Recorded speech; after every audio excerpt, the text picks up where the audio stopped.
ओम जय जय जय नमोस्तु नमोस्तु नमोस्तु नमो अर्हन्ताणं नमो सिद्धाणं नमो ऐरियाणं नमो वज्रायाणं नमो रोहि सव्वसाहुणं नमः समय साराय स्वानुभूत्या चकासते चित्स्वभावाय भावाय सर्वभावान्तरच्छिदे वन्दे तु सर्वसिद्धे ध्रुवमचलमनोवमं गतिं पत्ते ओच्छामि समय पाहुडेण सुधकेवलीवण्यम्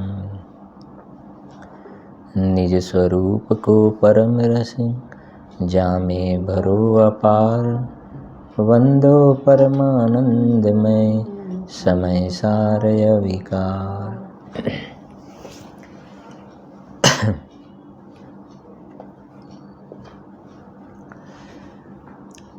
अध्यात्म रसिक कविवर पंडित श्री बनारसी दास जी द्वारा रचित સમયસાર નાટક ગ્રંથમાં જીવ દ્વાર 4 છંદનો આપણે પાઠ કરીશું.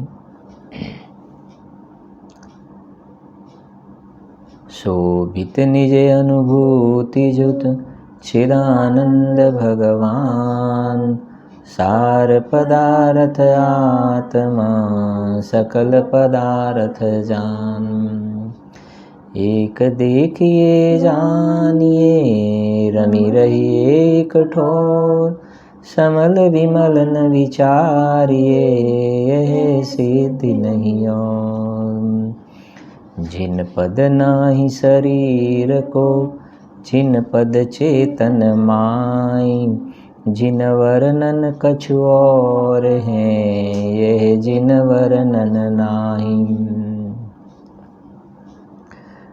कहे विचक्षण पुरुष सदा में कहो अपने रस सो भर्यो आपनी टेको मोह कर्म मम नाई नाई ब्रह्म कूप है शुद्ध चेतना सिंधु हमारो रूप है.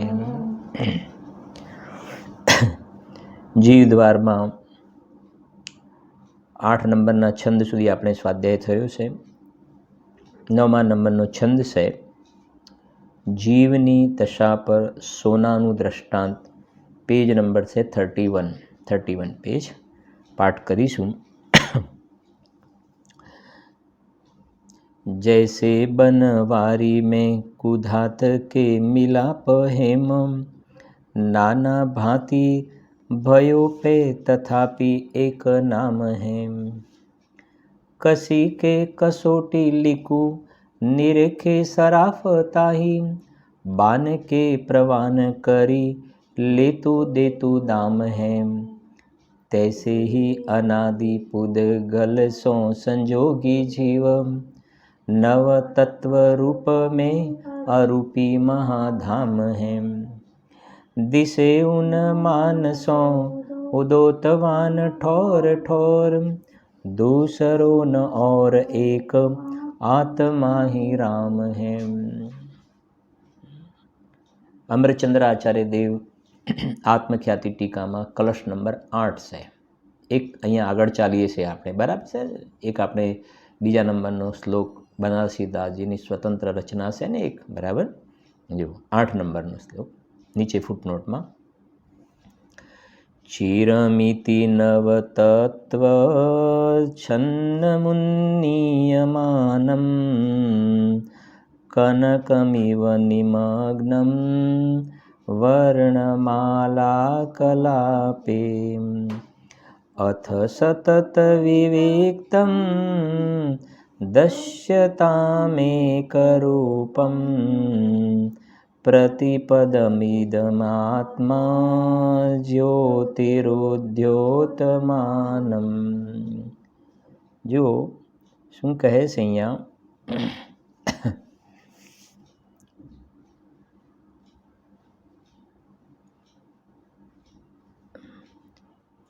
જોઈએ આપણે શું કહે છે. जैसे बनवारी में कुधात के मिलाप हेम મૂળ અમૃતચંદ્ર આચાર્યદેવે આ વાત લખેલી છે ને, કનકમીય માલા વર્ણમાલા વાળું વાંચ્યું ને, કનક વર્ણમાલા. સોનું જે છે ને એને બનવારી એટલે કુલડી, સોની જે છે ને એની જે કુલડી હોય છે એની અંદર જ્યારે સોનાને ઓગાળે છે ને એ વખતે એની સાથે તાંબુ પિત્તળ વગેરે મિક્સ કરે છે. તાંબુ પિત્તળ ચાંદી વગેરે એની અંદર મિક્સ કરે ને સાથે એને બનાવવા માટે. તો એ કહે છે જૈસે बनवारी में कुधात के मिलाप हेम. વાત પકડાય છે ને, कुधात के मिलाप हेम. હેમ એટલે સોનું. આ હેમ શબ્દ આવ્યો ને, હવે હેમ શબ્દનો બધાને બહુ પરિચય છે.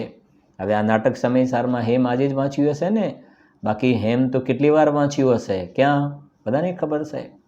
આ લગ્નના પ્રસંગોમાં પેલું કાગળ ફરે છે ને એક, હેમ હેમ હેમ તોલા, હેમ લગડી, એમાં એને દેખાય છે ને. અહીંયા આ કહે છે જુઓ, જૈસે बनवारी में कुधात के मिलाप हेम. એ સોનાની સાથે કુધાત એટલે પિત્તળ તાંબુ વગેરે જે હોય છે ને એને મિક્સ કરે છે અને એને ગરમ કરે છે. બરાબર છે કે નહીં? છે તો જુદા જુદા. હવે શું કહે છે? નાના ભાંતિ ભયો पे तथापि एक नाम है. નાના ભાંતિ ભયો એને જ્યારે ગરમ કરવામાં આવે છે ને તો અલગ અલગ પ્રકારના જે રંગની જ્યોત દેખાય છે ને એની અંદર એ સોનું જે છે એ તો એક રૂપે જ રહ્યું છે. વર્ણમાલા શબ્દ આવ્યો ને, નાના ભાંતિ ભયો पे तथापि एक नाम है. શું કહે છે? जैसे बनवारी में कुधात के मिलाप हेम, नाना भांति भयो पे तथापि एक नाम है. થોડું વધારે સરળ કરીએ, જુઓ સાંભળો. એને એક કુલડીની અંદર એ બધી ધાતુઓ એની અંદર ગરમ કરીને એને દાગીનો તૈયાર કરી દીધો. બંગડી બનાવી દીધી, ચેન બનાવી દીધી, વીંટી બનાવી દીધી, બધું બનાવી દીધું ને. પણ હવે એનું શું નામ આપીશું? શેના દાગીના? શું કહીશું? બરાબર, 18 કેરેટના દાગીના, 20 કેરેટના દાગીના, 22 કેરેટના દાગીના, 24 કેરેટના દાગીના. પણ એ બધાનું આપણે શું નામ આપીશું? શેના દાગીના? સોનાના દાગીના. કહ્યું ને, નાના ભાંતિ ભયો. સમજી ગયા ને?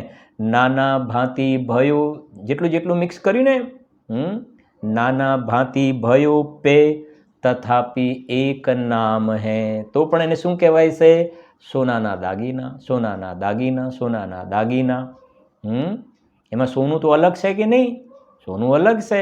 અને અંદરમાં તાંબુ પિત્તળ ચાંદી વગેરે જે મિક્સ કર્યું છે, જે કાંઈ કુધાતુ એ અલગ છે. અને એના ઉપરથી તો કેરેટના માપ નીકળે છે, 18 કેરેટ, 20 કેરેટ. અમારું તો જૂનું સોનું છે બાપ દાદાનું, એટલે બહુ જ પેલું કહેવાતું ને, પેલી રેમતુલ્લાની પેલી એવું કહેવાતું હતું કંઈક. જાણે એમ લાગે કે આની અંદર તો એવું હશે ને. જ્યારે આપવા માટે જઈએ ત્યારે કે ભાઈ આમાં તો 68% બેસે છે, 60% બેસે છે. હવે સમજી ગયા ને? એ સોનીના ત્યાં આપવા માટે જઈએ એટલે પેલું જોન્સન. હવે બધાનું નામ શું કહેવાય? સોનું. અમારા બાપ દાદાનું જૂનું સોનું છે. તો અલગ અલગ પ્રકારના એના ભાઈ આટલા ટકા બેસે છે, આટલા ટચ છે, આટલા ટચ છે. સમજાય? એ નીચેની હવે પંક્તિમાં વાત કરે છે. જુઓ, તરત જ કહે છે, કસી કે કસોટી. આવી ગયું તરત જ. કસી કે કસોટી લીકું, નિરખે સરાફ તાહી. સરાફ એટલે આ સોની જે છે ને, જ્વેલર સોની જે છે એ કસોટી પથ્થર હોય છે ને એની પાસે, એ કસોટી વડે કસી અને એ તરત જ કસી કે કસોટી લીકું, એની અંદર એક લીટો ખેંચી અને એ નક્કી કરે છે કે ભાઈ તમારે લગભગ આટલા ટચ બેસે છે, આટલા ટકા છે. હવે મારે શું કહેવું છે અહીંયા સમજજો. એની અંદર બધી અલગ અલગ ધાતુ મળેલી છે કે નથી મળેલી? ધાતુ બધી મળેલી છે, છતાં પણ જે હવે એ કુશળતા કોનામાં છે કે એની અંદર આટલા % સોનું છે, આટલા % સોનું છે. એ છે તો ખરું જ, પણ એ જોવાની કુશળતા કોની પાસે છે? સોની પાસે કસોટી પથ્થર વડે એની એ કસોટી કરી અને એ નક્કી કરીને કહે છે ભાઈ તમારે આટલા ટકા બેસશે, બાકીનું બીજું છે. હવે દેખાય છે એ વખતે પણ સમજાય, અહીંયા એ બતાવવું છે, એ બધા નાના ભાંતિ અલગ અલગ અલગ પ્રકારના કેરેટવાળા દાગીનાની અંદર પણ સોનું તમારે આની અંદર આટલું બેસશે, આની અંદર આટલું બેસશે, આની અંદર આટલું બેસશે. એ કઈ દેશે? શું કહે છે? કસી કે કસોટી લીકું નિરખે સરાફતાહી. પછી શું લખે છે? બાન કે પ્રવાન કરી લેતું દેતું દામ હે. શું લખ્યું છે બનારસી દાદીઓ જો તો? બાન કે, બાન કે પ્રવાન, બાન માને ચમક, બાન કે પ્રમાણ એની ચમક જોઈને, બાન કે જેને આપણે કહીએ કે આટલા વલુ નથી કહેતા, 16 વલુ સોનું, 14 વલુ, 13 વલુ, 12મી ગાથા સમયસારની.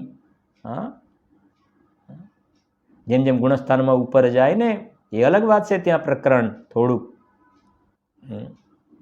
અહીંયા એ કહે છે બાન કે પ્રવાન કરી, એ ચમકના પ્રમાણમાં એની ચમક, બાન કે પ્રવાન કરી. પછી લખે છે લેતું દેતું દામ હે. કેવા શબ્દો લખે છે? લેતું દેતું દામ હે. લેતું દેતું દામ હે એટલે શું? લેતું દેતું દામ હે. એક પર લખે છે લેતું અને પછી લેતું દામ ને દેતું દામ. સોનું જેને એના ત્યાં દાગીના લેવા જઈએ ને, એના ત્યાં આપણે ઘરેણા ઓર્નામેન્ટ્સ લેવા માટે જઈએ ને, એ વખતે શું કરે છે કે આપણી પાસેથી દામ લેશે. દામ લેશે ને, એ શેના પ્રમાણે દામ લેશે? કે ગોલ્ડ પ્રમાણે દામ લેશે એના. અને જ્યારે વેચવા માટે જઈએ ને, લેવા માટે જઈએ ત્યારે પણ, અને જ્યારે આપવા માટે જઈએ ને તો એ વખતે આપણને પૈસા આપે છે. જ્યારે આપણે સોનીના ત્યાં આપણે જૂના દાગીના આપવા માટે જઈએ ને તો એ શું જોઈને આપણને પૈસા આપે છે? તેની ચમક જોઈને આપે છે કે ભાઈ જુઓ તમારે આની અંદર આટલા મળશે, આમાં આટલા મળશે, આ સારું છે, આ ખરાબ છે, આ એકદમ સારું છે, એને જોઈને આપણને પૈસા આપે છે. તો કેવું છે? લેતું દેતું દામ હે. બે શબ્દ લખ્યા છે ને, લેતું દેતું. પણ કોને જોઈને? એ અલગ અલગ અલગ પ્રકારના એ બહારમાં કહેવાય કે સોનાનું છે, સોનાનું, પણ એની ચમક જોઈને કહેવામાં આવે છે ને એ પ્રમાણે લેતું દેતું દામ હે. આ દ્રષ્ટાંત આપ્યું. હવે એ જ પ્રમાણે કહે છે હવે સિદ્ધાંતમાં. જુઓ, આ 4 લીટી વાંચી લઈએ પહેલા ફરીથી. જુઓ, જૈસે बनवारी में कुधात के मिलाप हेम, नाना भांति भयो पे तथापि एक नाम है, कसी के कसोटी लिखू निरखे सराफताही, बान के प्रवान કરી લેતું દેતું દામ હે. બરાબર. હવે તૈસે, પેલું જૈસે હતો એ તૈસે, તૈસે હી અનાદિ પુદગલ સો સંજોગી જીવ. સમજી ગયા ને? આ જ્ઞાની પુરુષ આપણે કેટલી વાર કહીએ છીએ ને, એ સોનીના ત્યાં જઈને આવવું જોઈએ ને, એમાં એમને રાગ અને જ્ઞાન જુદા દેખાય છે. સોનું અને પિત્તળ જેમ જુદું દેખાય છે ને ત્યાં, એમ અંદરમાં જ્ઞાન અને રાગ જુદા દેખાય છે. આ એ લખ્યું છે અહીંયા વાતો. જુઓ, તૈસે હી અનાદિ પુદગલ સો સંજોગી જીવ. અનાદિથી આ જીવને પુદગલનો શું છે? સંયોગ થયો છે. તૈસે હી અનાદિ પુદગલ સો સંજોગી જીવ, નવ તત્વ રૂપ में અરૂપી મહાધામ હે. કેવા સરસ વાક્ય લખ્યા છે. કવિવર કહેવાય છે ને. સમજો, અનાદિથી આ જીવને સ્વભાવથી શુદ્ધ છે. સાંભળવી વાત જરાક. અંદરમાં દ્રવ્ય સ્વભાવ જોવામાં આવે, શુદ્ધ નયનો વિષય જે શુદ્ધાત્મા, એ તો અનાદિથી શુદ્ધ છે. અનાદિ શુદ્ધ છે, બે પડખા. અને પર્યાયની વાત કરવામાં આવે તો પર્યાયમાં મલિનતા છે. પર્યાયમાં શું છે? પર્યાયની અંદર શુદ્ધતા પણ હોય, અશુદ્ધતા પણ હોય, મિશ્ર રૂપપણું પણ હોય. બરાબર છે ને? પર્યાયની અંદર આવી વિવિધતા જોવામાં આવે છે. પર્યાયમાં દ્રવ્ય તો એક રૂપ છે, દ્રવ્ય એક રૂપ છે. પછી આપણે એક દ્રવ્ય દ્રષ્ટિ પ્રકાશનો આપણે બોલ જોવાનું છે. દ્રવ્ય દ્રષ્ટિ પ્રકાશનું છેલ્લા આપણે થોડાક દિવસથી જે દ્રવ્ય દ્રષ્ટિ પ્રકાશના આપણે લાઈવ સ્વાધ્યાય શરૂ કર્યો છે ને, સવારના આપણા ચૈતન્યધામની સાઇટ ઉપરથી આવે છે દ્રવ્ય દ્રષ્ટિ પ્રકાશના વ્યાખ્યાન. એની અંદર જે થોડાક બોલ ચાલ્યા છે એના પહેલાંનો એક બોલ છે, બહુ સુંદર બોલ છે. બોલ નંબર અત્યારે મને લગભગ 269ના પહેલાંનો બોલ છે, લગભગ 269ના 4-5 બોલ પહેલાંનો બોલ છે, પણ આપણે એની ચર્ચા કરીશું લગભગ આવતાકાલના સ્વાધ્યાયમાં. એટલે તમે ખાસ દ્રવ્ય દ્રષ્ટિ પ્રકાશ અને મોક્ષ માર્ગ પ્રકાશક આ બે ગ્રંથ ખાસ સાથે રાખજો. બરાબર છે કે નહીં? અને દ્રવ્ય દ્રષ્ટિ પ્રકાશના બધાની પાસે આવી પણ ગયા હશે મેસેજ, 5 બોલ પણ આપ્યા છે બધાને તૈયાર કરવા માટે. દ્રવ્ય દ્રષ્ટિ પ્રકાશના બહુ સુંદર બોલ છે, બિલકુલ ત્રિકાલી ધ્રુવ ભગવાન આત્માને ડાયરેક્ટ સ્પર્શ કરવાવાળા. અને આ જે બધી વાતો વાંચીએ છે ને, આ બધી વાંચો, એનો બિલકુલ સાર જે કહેવાય ને દ્રવ્ય દ્રષ્ટિ પ્રકાશમાં ભર્યો છે. કેમ કે આ દ્રવ્ય દ્રષ્ટિ પ્રકાશ આ અંદરમાં ભગવાન આત્માને પ્રકાશ કરવાવાળા મંત્રો લખ્યા છે એની અંદર. અને આ બધી વસ્તુ આપણે ચાલશે ને એના સપોર્ટની અંદર એક એક બોલ જ્યારે જરૂર પડશે ત્યારે આપણે લઈશું પણ ખરા. ખૂબ તમને આનંદ પણ આવશે. પણ એક આપણે હમણાં જે પ્રમાણ અને નયનો વિષય ખૂબ ચાલ્યો અને આના પછીનો શ્લોક આવી રહ્યો છે આપણે 9મા નંબરનો, ઉદયતી ન નય શ્રી અસ્તમેતી પ્રમાણમ. નય પ્રમાણ અને નિક્ષેપ અનુભવના કાળમાં વિલયને પ્રાપ્ત થાય છે. એની સુંદર ચર્ચા સોગાનીજી સાહેબે દ્રવ્ય દ્રષ્ટિ પ્રકાશમાં એક સુંદર બોલ લખ્યો છે. લગભગ આપણે એ બોલે કદાચ એક વ્યાખ્યાન પણ આખું પૂરું થઈ શકે. બરાબર, બહુ સુંદર ચર્ચા છે, તમને ઘણી ક્લેરિટી થશે. હા, સમ્યક દર્શનનો વિષય એકદમ ભગવાન આત્મા એકદમ જુદો તરવર છે કે આ છે શ્રદ્ધાનો વિષય. અને ગુરુદેવ શ્રી પ્રત્યેની ભક્તિ કોઈ અલગ ક્રિએટ થશે. બહુ અદ્ભુત છે બોલ એક. તો સમજો જરાક થોડીક વાત. અહીંયા થોડી વાત આવી ને, જોઈને મને ખ્યાલ આવે એકદમ. અહીંયા લખ્યું છે ને કે અંદરમાં 2 પડખાની વાત આવી ને એટલે પેલો પ્રમાણનો બોલ ખ્યાલમાં આવ્યો. બરાબર, 2 પડખા જે છે આત્માના, એમાંથી અનાદિથી ભગવાન આત્મા પવિત્ર શુદ્ધ છે. અને બીજા પડખાની અંદર આવી વિવિધતા જોવામાં આવે છે, 9 પ્રકારના ભેદ. અને એ જે 9 પ્રકારના ભેદ જે જોવામાં આવે છે ને એનો રિલેશન કર્મના ઉદય સાથે છે. એનો રિલેશન કોની સાથે છે? કર્મના ઉદય, ઉપશમ, ક્ષયોપશમ સાથે રિલેશન છે. આ ભગવાન આત્મા જે સમ્યક દર્શનનો વિષય છે ને એ તો કર્મની ઉપાધિથી નિરપેક્ષ તત્વ છે. આ બધું સમજવું પડશે. સમ્યક દર્શનનો વિષયભૂત, શુદ્ધનયનો વિષયભૂત ભગવાન આત્મા એ કર્મની ઉપાધિથી નિરપેક્ષ છે. એને કોઈ લેવા દેવા નથી કર્મના ઉદય સાથે. પણ પર્યાયની અંદર આવા 9 સ્વાંગ જે જોવામાં આવે છે, જીવ, અજીવ, આશ્રવ, બંધ, સંવર, નિર્જરા, મોક્ષ, પુણ્ય, પાપ, એ જે વિવિધતા જોવામાં આવે છે એ સ્વતંત્ર પોતાનું અશુદ્ધ ઉપાદાન, અશુદ્ધ ઉપાદાન, શુદ્ધ ઉપાદાન, બરાબર છે કે નહીં, એની સાથે કર્મનું રિલેશન છે. બરાબર, એટલે અહીંયા આગળ કહ્યું છે, જુઓ, તૈસે હિ અનાદિ પુદગલ સો સંજોગી જીવ. અનાદિથી પુદગલનો સંયોગ પામ્યો ને, તૈસે હિ અનાદિ પુદગલ સો સંજોગી જીવ નવ તત્વ રૂપ में અરૂપી મહાધામ હૈ. એ કર્મના ઉદયનો સંયોગ પામી 9 તત્વ રૂપે પરિણમ્યો. અહીંયા તમે વાંચશો સમયસારની અંદર 13 ગાથા, નિમિત્ત નૈમિત્તિક સંબંધથી આ 9 તત્વ ઊભા થયા હતા. નિમિત્ત નૈમિત્તિક સંબંધથી કર્મનો ઉદય નિમિત્ત, અને એ નૈમિત્તિક ભાવ જોવામાં આવે છે. કર્મનો ઉદય શું? નિમિત્ત. અને અહીંયા શું થયું કે નૈમિત્તિક ભાવ. બરાબર છે કે નહીં? નિમિત્ત નૈમિત્તિક ભાવથી થયા હતા.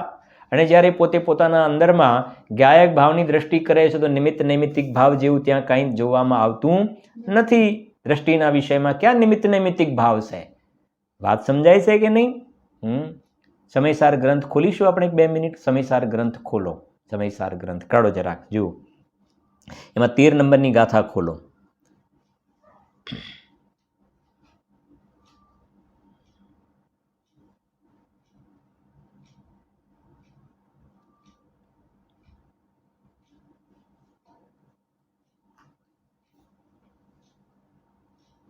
બહુ સુંદર ચર્ચા છે. 33 નંબરનું પેજ, 33 નંબરનું પેજ. તમારે સ્વાધ્યાય માટે બેસો એટલે 4-5 જે ગ્રંથ છે ને બેઝિક એ તમારે બાજુમાં લઈને બેસવાના, બરાબર છે કે નહીં? ખૂબ તમને જો અંદરમાં સાચા અર્થમાં રસાસ્વાદ લેવો હોય, સંસ્કાર નાખીને પોતાનું કામ કરવું હોય તો અંદરમાં એવા પ્રકારના ભાવો બનાવીને જ બેસજો. જેમ ધનનો લોભી હોય તો કેટલા ચોપડા બધા લઈને બેસે છે ને બધું ત્યાં આગાડી, અને જેને મેડિકલ એન્જિનિયરિંગમાં જુઓ તો કેટલી બધી બુક્સ લઈને બેસે છે ને. હા, તો આ બધું એકદમ બિલકુલ આપણા જે કહેવાય ને તત્વ નિર્ણય, તત્વ વિચાર એકદમ અંદરમાં પોતાના જ્ઞાનમાં બરાબર નિર્મળતા એ પ્રકારે સંબંધની વિષયની થાય ને એના માટે આ બરાબર રસ લઈને એનો રસાસ્વાદ લેવો જુઓ. 33 નંબરનું પેજ, ભાવાર્થ. અને તમે 33 નંબરના પેજ ઉપર શ્લોક જોશો ને તમને મળી જશે. 33 નંબરના પેજ ઉપર શ્લોક નંબર 8 છે. 8 નંબરનો શ્લોક જે આપણે અત્યારે જોઈ રહ્યા છીએ. વાંચો શ્લોક એટલે તમને ખ્યાલ પણ આવશે. ચિરમિતિ નવતત્વ છન્નમુન્નીયમાનમ. આવી હવે જો કનકમિવ નિમગ્નમ વર્ણમાલા કલાપે. સમજીએ ને? કનકમ ઇવ નિમગ્નમ વર્ણમાલા કલાપે. અથ સતત વિવેક્તમ દશ્યતામેકરૂપમ પ્રતિપદમિદમાત્મ જ્યોતિરુદ્યોતમાનમ. નીચે શ્લોકાર્થ પણ જોઈશું જરાક. જો આ રીતે પછી સાંભળજો. ચિરમ નવ તત્વ છન્નમ ઇદમ આત્મજ્યોતિ. છન્નમ શબ્દ પડ્યો છે ને, જો નવ તત્વોમાં ઘણા કાળથી છુપાયેલી આ આત્મજ્યોતિને છે કે નહીં? હા, આગળ હતું નવ તત્વ ગતત્વે અપી યદેકત્વમ ન મુંચતી. ભણ્યા ને આપણે? આ બધું અંદરમાં રમવું જોઈએ બસ. ખ્યાલ આવે છે કે નહીં? હા, ચિરમ નવ તત્વ છન્નમ ઇદમ આત્મજ્યોતિ. નવ તત્વમાં ઘણા કાળથી છુપાયેલી આ આત્મજ્યોતિને પછી લખ્યું છે વર્ણમાલા કલાપે નિમગ્નમ કનકમ ઇવ. જેમ વર્ણોના સમૂહમાં છુપાયેલા એકાકાર સુવર્ણને બહાર કાઢે તેમ.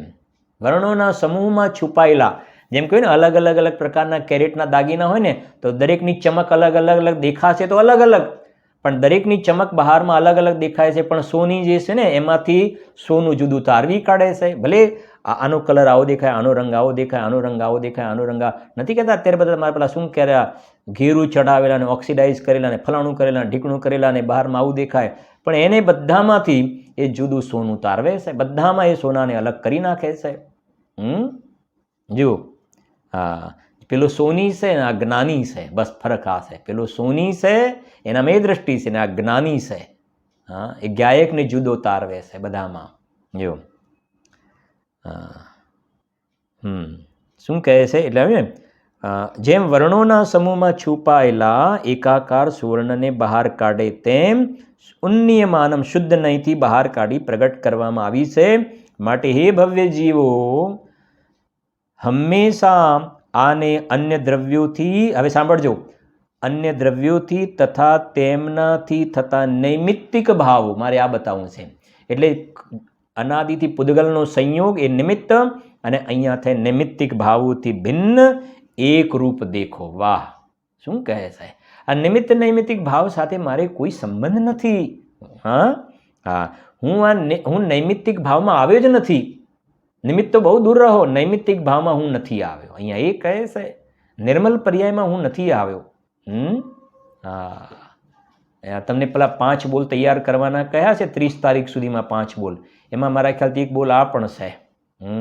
શુદ્ધ પર્યાય પણ જ્યાં મારાથી ભિન્ન છે ને તો પછી રાગનો પ્રશ્ન ક્યાં છે? આવો બોલ છે. શુદ્ધ પર્યાય પણ મારાથી ભિન્ન છે, રાગનો પ્રશ્ન ક્યાં છે? એ વાત છે. પરિણામ માત્રથી નિરપેક્ષ એ શુદ્ધ નહીંનો વિષય છે, ગાયક ભાવ. હા, ગુરુદેવ કહેતા હતા કે મળદા પણ ઊભા થઈ જાય, એ આ બોલ છે બધા. જેને શુદ્ધાત્મા પ્રિય છે ને એને આ સમયસાર કેમ પ્રિય ન હોય? જો હા, નૈમિત્તિક ભાવોથી ભિન્ન એક રૂપ દેખો. આ જ્યોતિ પદે પદે અર્થાત પર્યાયે પર્યાયે એક રૂપ ચિત્ત ચમત્કાર માત્ર ઉદ્યોતમાન છે. હવે એની ઉપર બતાવું છું તમારે તમને ભાવાર્થ એની 3 લાઈન તો આપણે પહેલાં ગયા સ્વાધ્યાયમાં વાંચી પણ હતી, ફરી વાંચીએ છીએ ને. નીચે આ નિમિત્ત નૈમિત્તિક ભાવવાળું પણ આપણે સમજવું છે થોડું, એટલે સમયસર નાટક આની છાયા તમને ખ્યાલ પણ આવશે. સાંભળજો. આ નવ તત્વોમાં શુદ્ધ નહીંથી જોઈએ તો જીવ જ એક ચૈતન્ય ચમત્કાર માત્ર પ્રકાશરૂપ પ્રગટ થઈ રહ્યું છે. તે સિવાય જુદા નવ તત્વો કાંઈ દેખાતા નથી. જ્યાં સુધી આ રીતે જીવ તત્વનું જાણપણું જીવને નથી ત્યાં સુધી તે વ્યવહાર દૃષ્ટિ છે.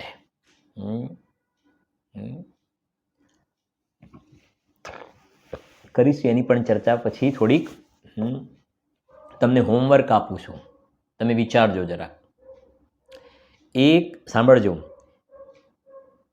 એક સમ્યક દર્શન થયા પહેલાં નવનો વિચાર કરે, એક વાત. બીજા નંબરમાં સાંભળજો જરાક, બીજા નંબરમાં તત્વા સૂત્રનું સૂત્ર સમ્યક દર્શન જ્ઞાન ચારિત્રાણી મોક્ષ માર્ગ, અને એમાં છે તત્વાર્થ શ્રદ્ધાનમ સમ્યક દર્શનમ. એ તત્વાર્થ શ્રદ્ધાનમ સમ્યક દર્શનમ એ નિશ્ચય સમ્યક દર્શનની વાત છે કે વ્યવહાર સમ્યક દર્શનની, એ વિચારજો તમે. તત્વાર્થ શ્રદ્ધાનમ સમ્યક દર્શનમ, બરાબર, તમારી નોટમાં લખી દેજો પછી. અને પછી બીજું, મોક્ષ માર્ગ પ્રકાશકમાં 7મા અધિકારમાં વ્યવહારાભાસીનું પ્રકરણ છે. મોક્ષ માર્ગ પ્રકાશકમાં 7મા અધિકારમાં વ્યવહારાભાસીનું પ્રકરણ છે ને, એમાં 7 તત્વની ભૂલ બતાવી છે. 7 તત્વની ભૂલ ત્યાં ટોડરમલજીએ આ તત્વાર્થ શ્રદ્ધાનમ સમ્યક દર્શનમ મોક્ષ માર્ગ પ્રકાશકની ત્યાં વિપરીત અભિપ્રાય રહિત તત્વાર્થ શ્રદ્ધાની એ વાત મૂકી છે. એ નિશ્ચય સમ્યક દર્શનની વાત છે કે વ્યવહાર સમ્યક દર્શનની, એ તમે નક્કી કરજો, બરાબર.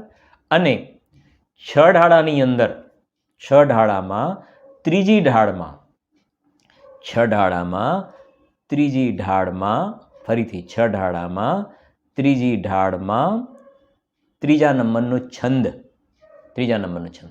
ત્યાં એક આવી પંક્તિ આવે છે કે ત્યાં લખ્યું છે ને, જીવ અજીવ તત્વયરુઆશ્રવ બંધરુ સંવર જાનો નિર્જર મોક્ષ કહે જીન તીન કો જ્યો કા ત્યો સરધાનો.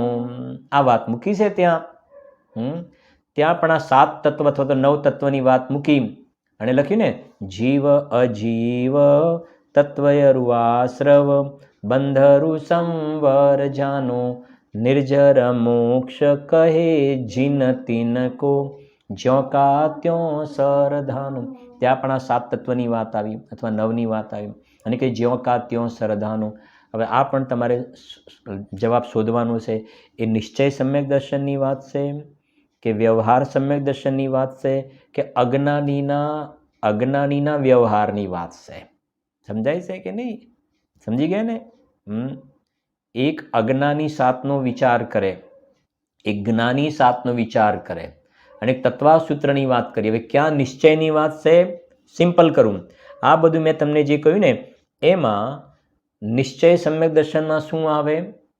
નિશ્ચય સમ્યક દર્શનની વાત શેમાં છે? વ્યવહાર સમ્યક દર્શનની વાત શેમાં છે? અને વ્યવહારાભાસની વાત શેમાં આવે? વ્યવહારાભાસનું શું સ્વરૂપ છે એ તમારે નિર્ણય કરવાનો છે. વ્યવહારાભાસની પણ ખાલી તમને થોડી વાત આપું. આ જીવે દ્રવ્યલિંગ ધારણ કર્યું અને 9 તત્વની શ્રદ્ધા પણ કરી. દ્રવ્યલિંગ ધારણ કર્યું, 9 તત્વની શ્રદ્ધા કરી, ગ્રૈવેકમાં ગયો તો એ 9 તત્વની શ્રદ્ધા બરાબર છે ને. અને તત્વાસૂત્રમાં એ 9ની અથવા 7ની શ્રદ્ધા અને 6 ઢાળામાં જે ત્રીજી ઢાળમાં કહ્યું એની શ્રદ્ધા, ત્રણેયમાં શું ફરક છે? ચલો સિમ્પલ કરી દીધું, એ શોધજો તમે. ફરીથી કહી દઉં છું. દ્રવ્યલિંગીની 9ની શ્રદ્ધા, સમ્યક દ્રષ્ટિની 9ની શ્રદ્ધા, 6 ઢાળાની વાત, અને તત્વાસૂત્રનું સૂત્ર બીજું તત્વા શ્રદ્ધાનમ સમ્યક દર્શન. ત્રણેયમાં શું ડિફરન્સ છે? ત્રણેયમાં ડિફરન્સ છે એ વાત નક્કી છે, પણ એ તમારે એ શોધી કાઢવાનો છે. બરાબર? સાંભળો હવે આગળ સાંભળજો. કેમ કે ગુરુદેવ જ્યારે આ બધી વાતો આવે છે ને ત્યારે ખૂબ ખુલાસા કર્યા છે, ઘણું ખુલાસા કર્યા છે. હા, કે ને ધરાઈને ખુલાસા કર્યા છે, પણ આપણું એના પર ધ્યાન નથી જતું. ભાવાર્થ, આ નવ તત્વોમાં શુદ્ધ નહીંથી જોઈએ તો જીવ જ એક ચૈતન્ય ચમત્કાર માત્ર પ્રકાશરૂપ પ્રગટ થઈ રહ્યો છે. તે સિવાય જુદા જુદા નવ તત્વો કાંઈ દેખાતા નથી. જ્યાં સુધી આ રીતે જીવ તત્વનું જાણપણું જીવને નથી ત્યાં સુધી તે વ્યવહાર દ્રષ્ટિ છે. સાંભળજો, હવે જુદા જુદા નવ તત્વોને માને છે. બરાબર. હવે શું કહે સાંભળજો. જીવ પૂદગલના બંધ પર્યાયરૂપ દ્રષ્ટિથી આ પદાર્થો જુદા જુદા દેખાય છે. એ આપણું નાટક સમયસારનું. પૂદગલનો સંયોગ પામીને અહીંયા અલગ અલગ પ્રકારના નવ સ્વાંગ જોવામાં આવે છે. પદાર્થો જુદા જુદા દેખાય છે. પણ હવે સાંભળજો, જ્યારે શુદ્ધ નહીંથી જીવ પૂદગલનું નિજ સ્વરૂપ જુદું જુદું જોવામાં આવે ત્યારે એ પુણ્ય પાપ આદિ 7 તત્વો કાંઈ પણ વસ્તુ નથી. હવે શું કહે સાંભળજો. નિમિત્ત નૈમિત્તિક ભાવથી થયા હતા. નિમિત્ત નૈમિત્તિક ભાવથી થયા હતા. તે નિમિત્ત નૈમિત્તિક ભાવ જ્યારે મટી ગયો ત્યારે જીવ પૂદગલ જુદા જુદા હોવાથી બીજી કોઈ વસ્તુ પદાર્થ સિદ્ધ થઈ શકતી નથી. વસ્તુ તો દ્રવ્ય છે ને દ્રવ્યનો નિજ ભાવ દ્રવ્યની સાથે જ રહે છે. તથા નિમિત્ત નૈમિત્તિક ભાવનો તો શું થાય છે? અભાવ જ થાય છે. માટે શુદ્ધ નહીંથી જીવને જાણવાથી જ આ શુદ્ધ નહીંથી જીવને જાણવામાં આવે તો આ નિમિત્ત નૈમિત્તિક ભાવો દેખવામાં આવતા નથી. શુદ્ધ નહીંથી જીવને જાણવાથી જ સમ્યક દર્શનની પ્રાપ્તિ થઈ શકે છે. જ્યાં સુધી જુદા જુદા નવ પદાર્થો જાણે એટલે નિમિત્ત નૈમિત્તિક ભાવમાં રોકાયો છે ને, જુદા જુદા નવ પદાર્થને જાણે ત્યાં સુધી એ નિમિત્ત નૈમિત્તિક ભાવ એટલે એની દ્રષ્ટિ નિમિત્તાધીન દ્રષ્ટિ રહી. પાછી નૈમિત્તિક ભાવ તો પાછું ત્યાં નિમિત્તનું જોડાણ થઈ ગયું. પણ એ નિમિત્ત નૈમિત્તિક ભાવનું લક્ષ્ય છોડી અને અંદરમાં શુદ્ધ નયનો વિષયભૂત જે જ્ઞાયક ભાવ એની સન્મુખ દ્રષ્ટિ કરે. એ નિમિત્ત નૈમિત્તિક ભાવની દ્રષ્ટિ વ્યવહાર દ્રષ્ટિ થઈ ગઈ. એ વ્યવહાર દ્રષ્ટિ થઈ ગઈ અને એ વ્યવહારને જોવાના ચક્ષુ તો બંધ કરવાના છે તારે જો સમ્યક દર્શન પ્રગટ કરવું હોય તો. અને આ ત્રિકાલી ધ્રુવ જ્ઞાયક ભાવમાં નિમિત્ત નૈમિત્તિક સંબંધ જ નથી. સોગાની સાહેબને એક બોલ છે, આપણે એ પણ જોઈશું એવું હશે તો ક્યારેક. આ લોકાલોકને જાણવાનો સંબંધ છે ને એ જ્ઞાનની પર્યાયને લોકાલોકને જાણવા સાથેનો નિમિત્ત નૈમિત્તિક સંબંધ છે. જ્ઞાયક કહે છે મારે સંબંધ નથી. જ્ઞાયક ભાવ કહે છે મારે સંબંધ નથી. જ્ઞાયક સંબંધ એ જ્ઞાનની પર્યાય સાથે છે, પર્યાય સાથે, મારી સાથે નહીં. જો જ્યાં સુધી જુદા જુદા નવ પદાર્થ જાણે શુદ્ધ નહીંથી આત્માને જાણે નહીં ત્યાં સુધી પર્યાય બુદ્ધિ છે. આવો હવે સમયસર નાટકમાં જો શું કહે છે સાંભળજો. તૈસે હી મળી ગયું ને. જો ફરી 4 લીટી વાંચીશું આપણે. જો પછી પાછા ફરી ક્યારે વાંચવાના છે જીવનમાં આપણે આ બધું. जैसे बनवारी में कुधात के मिलाप हेम नाना भांति भयो पे तथापि एक नाम है कसी के कसोटी लिखो निरखे सराफताई बान के प्रवान करी लेतु देतु धाम है. હવે આ तैसे ही अनादि पुद्गल सो संजोगी जीव नव तत्व रूप में અરૂપી મહાધામ હે. આ નવ તત્વની જે રચના થઈ છે ને એ તો પેલા કર્મના ઉદયની સાથેનું રિલેશન છે, નિમિત્ત નૈમિત્તિક સંબંધ. પણ એ કહે છે કે આ ભગવાન આત્મા ક્યાં છે? નવ તત્વ રૂપ મેં અરૂપી મહાધામ હે. નવ તત્વ તે હું નહીં, નવ તત્વ તે હું નહીં, પણ નવ તત્વ રૂપ મેં અરૂપી. આવું શા માટે લખ્યું સમજાય છે ને? આ ઇન્દ્રિય ભાવ પડ્યું છે નવ તત્વમ એટલે ને છન્નમ શબ્દ છે ને છુપાયેલો. ત્યાં વાંચ્યું ને આપણે ચિરમિતિ નવ તત્વમ છન્નમ નીચે લખ્યું છે ને ફૂટનોટમાં તમે જોશો ને, ચિરમિતિ નવતત્વચ્છન્નમુન્નિયમાનમ, નવતત્વચ્છન્નમ, એટલે નવતત્વમાં છુપાયેલો, અહીંયા શબ્દ પડ્યો છે નવતત્વ રૂપ મેં, નવરૂપ તે હું નહીં, નવરૂપ નહીં, નવમાં એક રૂપ છે તે હું છું, એ હું છું. આપણે દ્રષ્ટાંત આપીએ છીએ, તમે સાંભળ્યું પણ હશે ઘણા એ તો આના માટે. હા, નાટકની અંદર સાંભળજો, તમને એકદમ સરળ પણ થઈ જશે. નાટક હોય ને નાટક, તો નાટકની અંદર એક મગન નામનો એક વ્યક્તિ છે, એનું નામ છે મગન. અને એ મગન જે છે એ કલાકાર છે, એનું નામ છે મગન. અને રોજ પહેલાંના, હવે તો અત્યારે હશે, અત્યારે પણ હશે, પણ પહેલાં બધાને ગામમાં તો ખબર છે, પેલા એક મહિના સુધી શિયાળામાં આવે નાટક, કંપની આવે ને નાટક બધું દેખાડે. બરાબર. તો એ રોલ કરવાવાળો મગન છે ને, તો પહેલા દિવસે જે છે એને સ્ટેજ ઉપર આવીને રોલ કર્યો ને, તો રાજાનો રોલ કર્યો, બીજા દિવસે એને રાણીનો રોલ કર્યો, ત્રીજા દિવસે એને સેનાપતિનો રોલ કર્યો, ચોથા દિવસે એને પુરોહિત બ્રાહ્મણનો રોલ કર્યો, પાંચમા દિવસે નાટક એવું હતું એની અંદર ભિખારીનો રોલ કર્યો. સમજાય છે ને? છઠ્ઠા દિવસે વળી એવો રોલ હતો એને વિદૂષકનો રોલ કર્યો. તો આવા બધા રોલ કરે ને રોજ બધા નાટક જોવા માટે અલગ અલગ હોય ને. નાટક જોવા માટે યાર શું ગજબ. રાજા તો ખરેખર એનું જે નામ હોય ને, એના પર લોકો ફિદા થઈ જાય. રાજાનો રોલ, રાણીનો રોલ, વિદૂષકનો રોલ, ગજબનો રોલ. હવે એક કાલે રાજાનું બહુ સરસ પાત્ર હતું, બીજા દિવસે કે રાણીનું ના કરતા પેલો કે આનું. હવે એની પત્ની જે છે ને એ પણ નાટક જોવા માટે રોજ બેસે છે, એનું પણ કામ જ બેસે છે. હવે એ રોજ નવા અલગ સ્વાંગ કરે છે ને, પણ એને એ રાજાનો સ્વાંગ, રાણીનો સ્વાંગ, વિદૂષકનો સ્વાંગ, બ્રાહ્મણનો સ્વાંગ, પુરોહિતનો, સેનાપતિનો, બધા સ્વાંગની અંદર એને તેમ દેખાય છે કે આ મારો મગન. સમજાય છે કે નહીં? એને બધા સ્વાંગમાં એને તો આ મારો મગન દેખાય છે, એને પેલા સ્વાંગ નથી દેખાતા. હવે સમજો, એ સ્વાંગમાં છુપાયેલું એ જોઈ શકે છે ને? જોઈ શકે છે. ખ્યાલ આવે છે કે નહીં? અહીંયા જે લખ્યું છે ને એની અંદર છુપાયેલો એક રૂપ, પેલો તો સ્વાંગ છે. સમજાય છે કે નહીં? ઘડીકમાં બદલાઈ જવાળો છે, પણ પેલો કાયમ રહેવા વાળો છે. પેલા જૂના જમાનામાં હજી પણ આવતા પેલા ગામની અંદર પેલા 1 મહિનો રોકાઈને દરેક દુકાન ઉપર આવે, રોજ અલગ અલગ 2 રૂપિયાનું રૂપ ધારણ કરીને આવે, 2 રૂપિયાનું અલગ અલગ રૂપ ધારણ કરીને આવે. હવે નાના છોકરાઓ તેમ જ માને કે આ તો આ જ છે, પણ દુકાનવાળાને બરાબર ખબર છે આ તો ફલાણો માણસ છે, કાલે બીજું રૂપ ધારણ કરીને આવશે. હવે મારી કહેવું છે કે જગતમાં એ દુકાન આગળ પેલા 2 રૂપિયા રૂપ ધારણ કરીને આવે ને, આપણે એને એવું માની નથી લેતા. એ રાવણનું રૂપ કરીને આવે તો રાવણ નથી માની લેતા એને. સમજાય છે કે લૌકિકમાં જે કહેવાય ને એવા રૂપ ધારણ કરીને આવે, એવું માની નથી લેતા. જામે આ સ્વાંગ છે.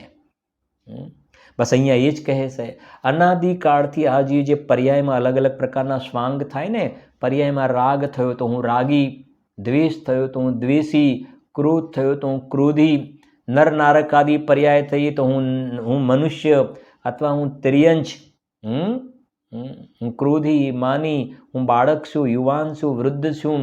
પ્રાપ્ત પર્યાયમાં શું થઈ ગયું? આ પ્રાપ્ત પર્યાયમાં તન્મય થઈ ગયો. પહેલો જ બોલ ચાલે ને હમણાં 269માં હમણાં નવા જે પ્રવચન થયા ને આપણે દ્રવ્યદૃષ્ટિ પ્રકાશના, એને સોગાની સાહેબ પહેલો જ બોલ કયો ને કે પરિણામ મારાથી સર્વથા ભિન્ન છે. આ એ તો છે, નવે તત્વ તો પર્યાય છે.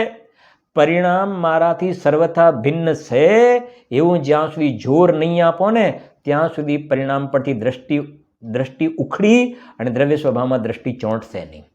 દ્રવ્ય સ્વભાવમાં દ્રષ્ટિ ચોંટાડવા માટે તમારે આવી વીરતા પ્રગટ કરવી પડશે કે પરિણામ માત્રથી હું જુદો છું. આ એ તો બોલશે. આ પ્રમાણની બહાર જવાનો પ્રશ્ન જ નથી અહીં ગાડી. તો દ્રવ્ય પર્યાયની વાત છે ને, પર્યાયને જોવાનું બંધ કરી દો. એ કહે છે જો નવ તત્વ રૂપ મેં, એમાં છુપાયેલો છે કોણ? અરૂપી. અરૂપી, ઇન્દ્રિય ગોચર નથી. ઇન્દ્રિય ગોચર નથી, અતિન્દ્રિય જ્ઞાનનો વિષય અંદરમાં અરૂપી. પછી છે महाधाम है, महाधाम। बोलिए शुद्धात्म है मेरा नाम, मात्र जानना मेरा काम, मुक्तिपुरी है मेरा धाम। जे बोलीए છે ને તો વાસ્તવમાં એ પેલી બહારમાં વ્યવહારથી મુક્તિપુરી એ સિદ્ધ દશા, પણ એ કહે છે કે આ વાસ્તવમાં મારું મહાધામ તો આ છે, મહાધામ, અરૂપી મહાધામ। એક એકમાં ખૂબ ભર્યું છે, શું કહીએ તમને હવે। 138 નંબરનો શ્લોક, સમયસાનો 138 શ્લોક શું આવે છે ખબર છે? 138 નંબરના શ્લોકમાં 138માં, હા તમને એક જ મિનિટમાં યાદ આવી જશે।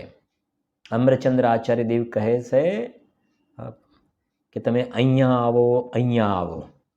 આ નવ તત્વના પદ છે ને એ તમારા રહેવાનું સ્થાન નથી।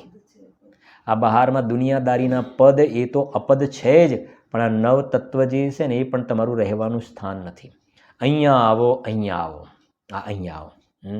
તમારું જે રહેવાનું સ્થાન જે છે ને એ શુદ્ધ ચૈતન્ય જ્ઞાનાનંદ સ્વરૂપ તમારું રહેવાનું સ્થાન છે, એ મહાધામ છે। આ મહાધામ મોટું, મહા માને મોટું, અને મોટું રહેવાનું સ્થાન છે।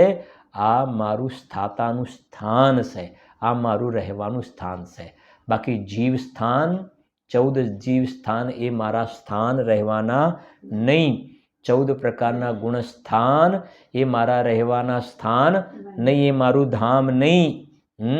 14 પ્રકારના માર્ગના સ્થાન એ મારા રહેવાના સ્થાન નહીં। પ્રકૃતિ બંધ સ્થાન, પ્રદેશ બંધ સ્થાન, સ્થિતિ બંધ સ્થાન, અનુભાગ બંધ સ્થાન એ બધા મારા રહેવાના સ્થાન નહીં। મારું રહેવાનું સ્થાન તો શુદ્ધ ચેतना સિંધુ હમારો રૂપ હૈ। રોજ 4 કલશ બોલીએ છીએ ને આપણે, શુદ્ધ ચેतना સિંધુ એ મારું રહેવાનું સ્થાન છે, એ મહાધામ છે, એ કહે છે। હા, तैसे ही अनादि पुद्गल सो संजोगी जीव, नव तत्व रूप में अरूपी महाधाम है। શું કહે છે હવે આગળ? દિશે ઉન માનસો ઉદોતવાન ઠોર ઠોર, दूसरो न और एक आत्मा ही राम है। કેટલી સરસ વાત કરી છે। એ સોનાના અલગ અલગ પ્રકારના દાગીનાની અંદર, અલગ અલગ પ્રકારના દાગીના અંદર સોનીને બધે શું દેખાય છે? શેની ચમક દેખાય છે?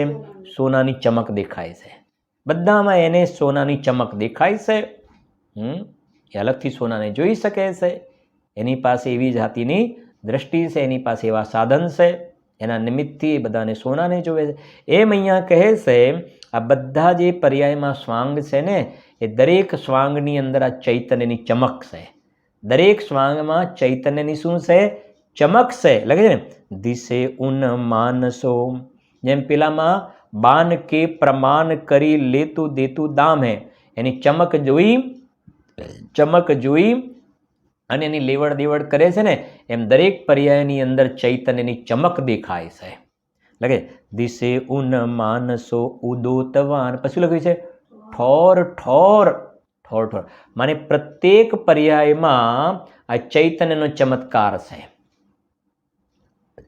પ્રત્યેક પર્યાયમાં ચૈતન્યનો ચમત્કાર છે। તમે પર્યાયને જોવાનું બંધ કરો ને તો એ ચૈતન્યનો ચમત્કારના દર્શન થાય છે। સત્રડાર ગાથા છે કે નહીં? અનુભૂતિ સ્વરૂપ ભગવાન આત્મા આબાળ ગોપાળ સૌને સદાકાળ જાણવામાં આવી રહ્યો છે। હા, જાણવામાં આવી રહ્યો છે। એ કહે છે ઠોર ઠોર, દરેક સમય ઠોર ઠોર મને દરેક પર્યાયમાં જાણનારો જાણવામાં આવી રહ્યો છે। કયા લક્ષણ વડે? ઉપયોગો લક્ષણમ, ઉપયોગ લક્ષણ છે કે નહીં? જીવને જાણવાનું લક્ષણ ઉપયોગો લક્ષણમ। ज्ञान की प्रतिपल उठे तरंग झांकता उसमें आत्म राम। दिसे उन मानसो उदोतवान ठोर ठोर, दूसरो न और एक आत्मा ही राम है। આ દરેક પર્યાયની અંદર જે ચૈતન્યની ચમક દેખાય છે ને એ ચૈતન્યની ચમક દેખાય છે એ કોની છે? આ આત્માની ચમક છે, અને એના દ્વારા આ આત્માના સ્વરૂપનો ખ્યાલ આવે છે। માટે કહે છે કે નવને જોવાનું બંધ કરી અને એક સમય માત્ર અંદરમાં ચૈતન્ય ચમત્કાર જે ભગવાન આત્મા છે ને એને જે જોવે ને અને એને જોનાર નહીં છે એ શુદ્ધ નહીં છે. એટલે શુદ્ધ નહીં વડે આ નવ તત્વોમાં અનાદિકાળથી છુપાયેલી જે ચૈતન્ય જ્યોતિ છે ને એને શુદ્ધ નહીં વડે શું કરવામાં આવી? બહાર કાઢવામાં આવી છે. એ અહીંયા શુદ્ધ નહીંનો મહિમા બતાવ્યો છે. આ પ્રકારે અહીંયા આ 9મા નંબરના સ્વાધ્યાય આપણે અત્યારે એનો સ્વાધ્યાય થયો. હવે આગળનો 10મા નંબરના સ્વાધ્યાયનો આપણે આવતીકાલે ચર્ચા કરીશું. તમને જે કહ્યું દ્રવ્યદૃષ્ટિ પ્રકાશ, મોક્ષમાર્ગ પ્રકાશક, એ પ્રમાણે ગ્રંથ સાથે રાખશો તો ખૂબ આનંદ આવશે. જીનવાણી સ્તુતિ. હે જીનવાણી ભારતી તો હી જપો દિન રે, જો તેરી શરણા લહે સો પાવે સુખ છે. જીનવાણી કે જ્ઞાન તે સૂજે લોકાલો, સો વાણી મસ્તક નમો સદા દેત હું.